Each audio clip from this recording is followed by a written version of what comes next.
여러분 안녕하십니까? 저는 행정학과의 권기현입니다.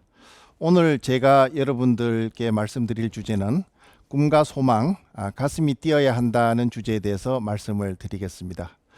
요즘 학생들이 고민이 많습니다. 코로나 때문에도 그렇고 보다 본질적으로 졸업하고 나서 나는 과연 무엇을 잘할 수 있을까?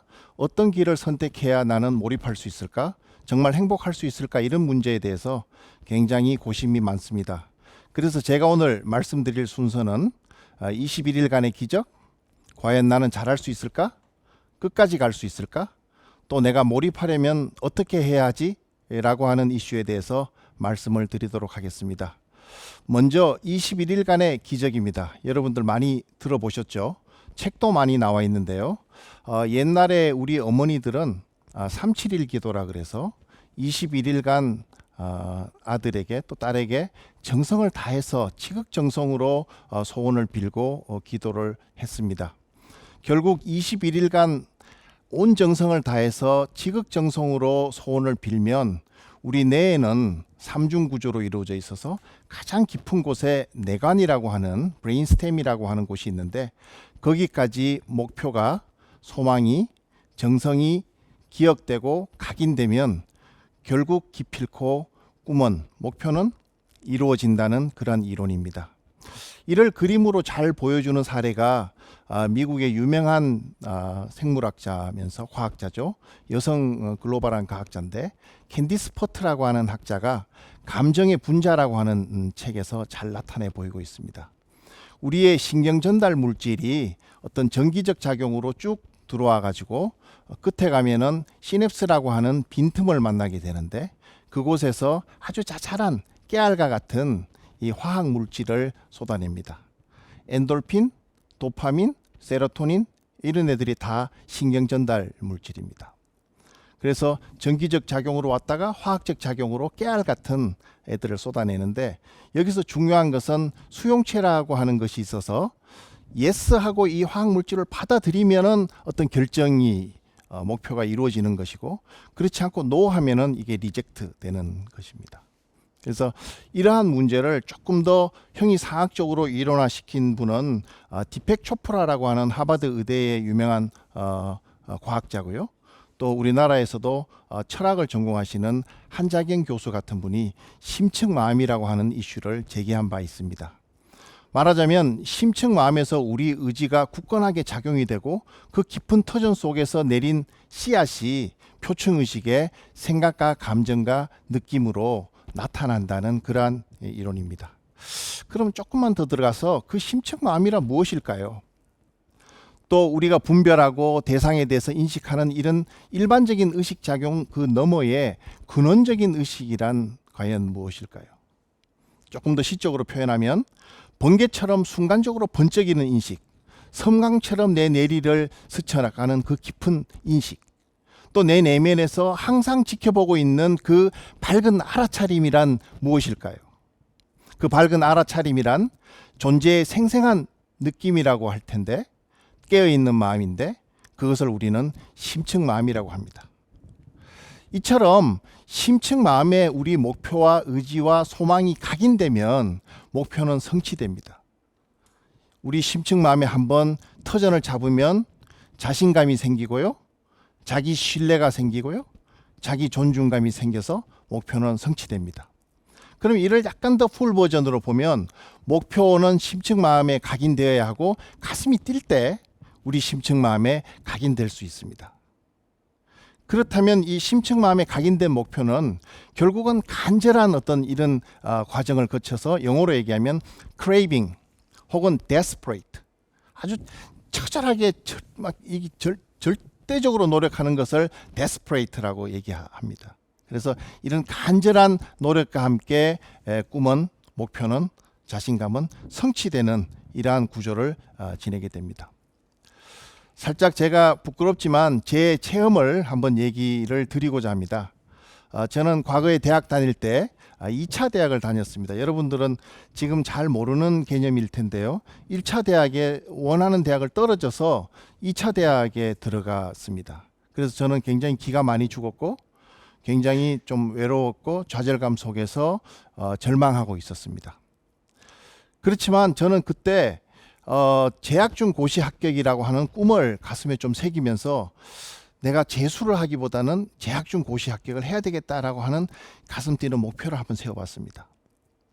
한 번씩 TV 사극에서 보면 이 어사화라 그럴까요? 육아행렬이라 그럴까요? 장원급제라 그럴까요? 이런 것들이 나왔을 때 가슴이 설렜습니다. 한 번은 제가 도서관에 이렇게 있는데 어떤 사람이 이렇게 들어왔다가 나가는데 웅성웅성 하는 거예요. 그래서 친구들한테 뭐지 하고 물어보니까 그 선배가 대학 3학년 때 행정고시를 합격했다는 거예요. 그래서 저는 그분이 거의 신처럼 그 당시에 보였습니다. 그분이 이렇게 왔다가 지나가는데 심지어 먼지조차 빛의 입자처럼 빛의 물결처럼 이렇게 실루엣처럼 저한테 각인되는 걸 보고 굉장히 어떤 가슴 뛰고 부러웠던 적이 있었습니다. 제가 입학식 날 도서관에 들어가서 책상하고 의자들을 이렇게 어루만지면서 야, 나 너무 많이 외로워. 많이 처절하고 절망해 있는데 나하고 친구 한번 해보지 않을래? 대학 4학년 동안 4년 동안 내가 너희들을 잊지 않을게. 나하고 친구 해주렴. 이렇게 절박한 마음으로 사물들과 얘기를 했던 적이 있습니다. 이러한 어떤 그 가슴 뛰는 목표를 다시 세우고 제 친구들은 재수를 하고 반수를 하고 학원에 가서 다시 다음 더 좋은 학교를 위해서 가고 있을 때 저는 재학 중 고시 합격이라고 하는 이런 목표를 가슴 뛰게 한번 세워봤습니다. 하지만 그 틈틈이 저에게 좌절이나 어떤 이런 이 과연 내가 할 수 있을까? 회의감 이런 것이 틈틈이 올라왔습니다. 예를 들어서 어떤 춘삼월 같은 때 아주 좋은 봄 날씨에 토요일 같은 때 도서관은 텅텅 비고 또 쓸쓸하고 허전할 때 많은 친구들이 소풍도 가고 또 커플들하고 샌드위치도 먹으면서 다정스럽게 이렇게 얘기하고 그럴 때 과연 나는 뭐지? 끝까지 갈 수 있을까? 내게 가슴 뛰는 목표는 있는 건가? 이런 고민과 번민의 나날이 많았습니다. 하지만 여기서 중요한 것은 이 끝없는 끝까지 한번 목표를 향해서 가봐야 되겠다라고 하는 어떤 내적인 어떤 스트러글이라 그럴까요? 어떤 그런 투쟁.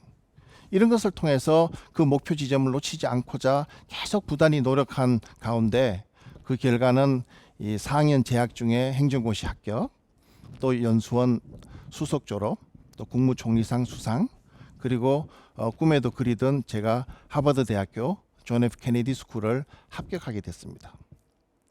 하지만 여기서 정말 중요한 것은 그리고 정말 제가 하고 싶은 이야기는 지금부터입니다.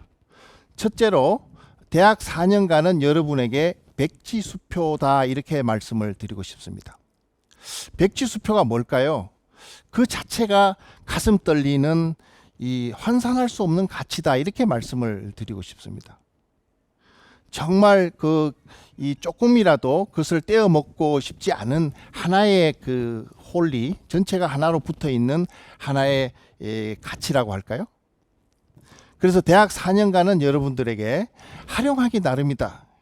그래서 저희 행정학과도 보면 졸업식장에서 아주 당당하게 교수님 저 행정고시에 붙었어요라고 하는 제자들이 있는가 하면 또 아닌 제자들도 있어서 천태만상을 보인다. 이런 말씀을 좀 드리고 싶습니다.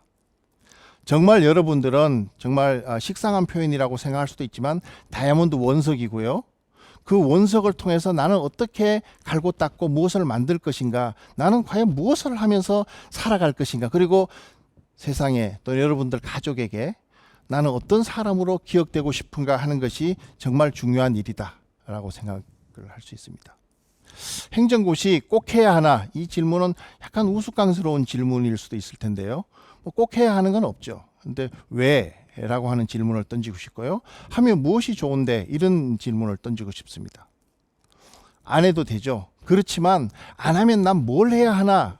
라고 하는 이슈를 오늘 여러분들과 함께 공유를 하고 싶고요. 퍼블릭 밸류라고 하는 거, 공적 가치라고 하는 거, 그리고 적어도 가치 있는 꿈을 제게 보여주세요라고 말씀을 드리고 싶습니다. 그렇다면 행정고시는 뭐가 좋을까요?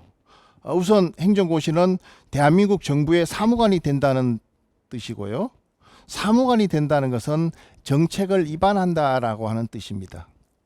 경제나 산업, 금융, 혹은 여성이나 인권, 양성평등, 문화나 복지 이러한 글로벌 사회에 우리나라를 조금 더 결정하고 조금 더 국민의 삶에 이바지할 수 있는 이러한 자리에 정책을 입안할 수 있는 자리가 사무관이다.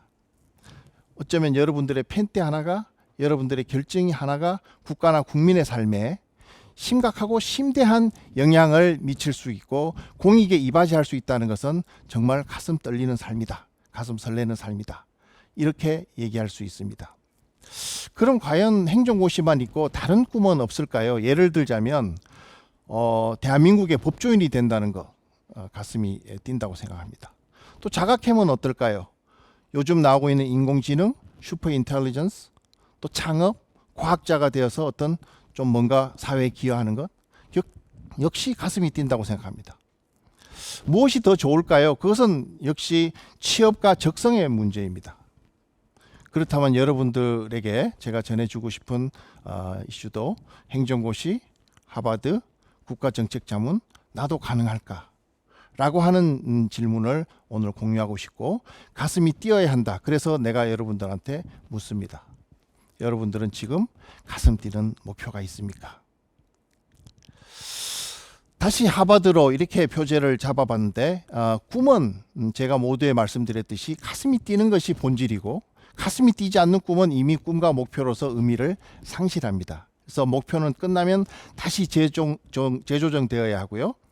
합격 후 저도 2년간 what if라고 하는 고민을 많이 했습니다. 과연 한 번밖에 없는 인생이라면 과연 내가 이 길을 걷는 것이 정말로 후회 없는 삶을 사는 것일까? 그래서 하버드에 가고 싶다라고 하는 어떤 꿈을 다시 재설정하게 되고 이러한 학문의 길을 걷는다는 것은 어떻게 보면 자기만의 독립적인 학문과 연구의 세계를 연다는 의미이기도 하고 또 제자를 키운다는 것 자체가 가슴 뛰고 보람되고 가치 있는 일이다 이렇게 생각할 수 있습니다.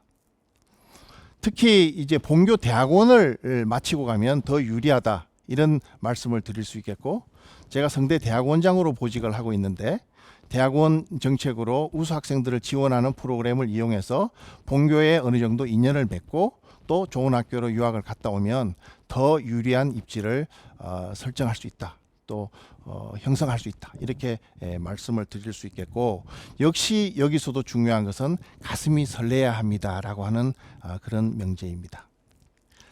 자, 그러면 이제 또다시 이제 결론 파트로 돌아가서 그럼 꼭 고시만 해야 합니까? 라고 묻는다면 아니 안 해도 돼. 하지만 대신 나에게 꿈을 보여줘라고 말하고 싶습니다. 적어도 가치 있는 꿈. 결국 인생은 가치를 추구하기 위해서 사는 것이고 나는 과연 어떤 가치를 추구하면서 살 것인가 또 나는 과연 어떤 사람으로 기억될 것인가 하는 문제에 있어서 나 하나 근사하며 살 것인가 가족을 잘 보필하면서 살 것인가 혹은 이웃이나 우리 사회를 위해서 큰 도움이 되는 삶을 살아갈 것인가 하는 주제를 한번 생각해 보기 바랍니다. 가치와 의미가 더해지면 행복으로 이어진다는 것이죠. 그래서 마지막으로 무엇을 기억해야 할까요? 라고 했을 때 저는 핵심 메시지를 조금 생뚱맞지만 눈을 감을 때 몸은 새털처럼 가벼워야 한다. 마음은 광활하게 열려 있어야 한다라고 말씀을 드리고 싶습니다.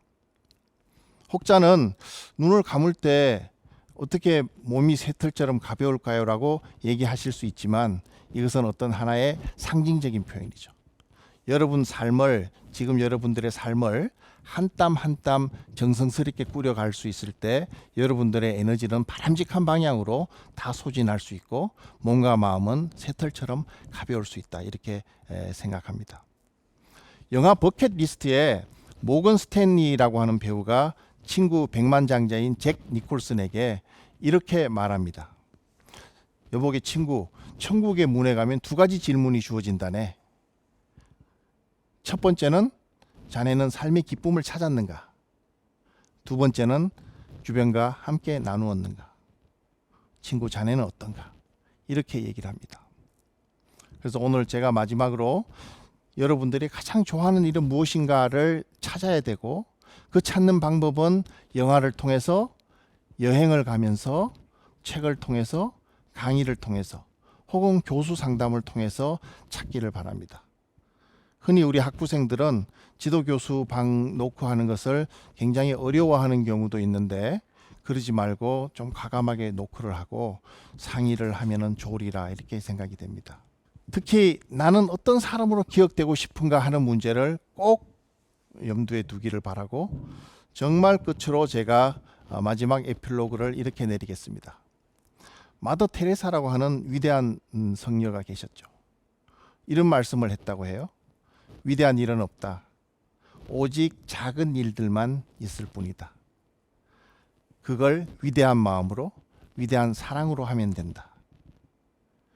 그래서 여러분들도 다른 사람들의 삶이 아무리 위대해 보일지라도, 위인전의 삶이 아무리 거대해 보일지라도 그것에 대해서 내가 위축되고 주눅들기보다는 정말로 내가 몰입할 수 있고 내가 삶의 기쁨을 찾을 수 있고 내가 정말 보람을 느끼고 가치 있다고 생각하는 일을 찾아서 거기에 그냥 하나하나 해 나갈 때 여러분 삶이 나중에 봤을 때 빛이 나고 누군가가 평가했을 때 아주 의미 있는 그러한 삶으로 평가해 줄 수 있다. 이렇게 말씀을 드리고 싶습니다. 자, 제 말씀은 이것으로 오늘 마치도록 하겠습니다. 감사합니다.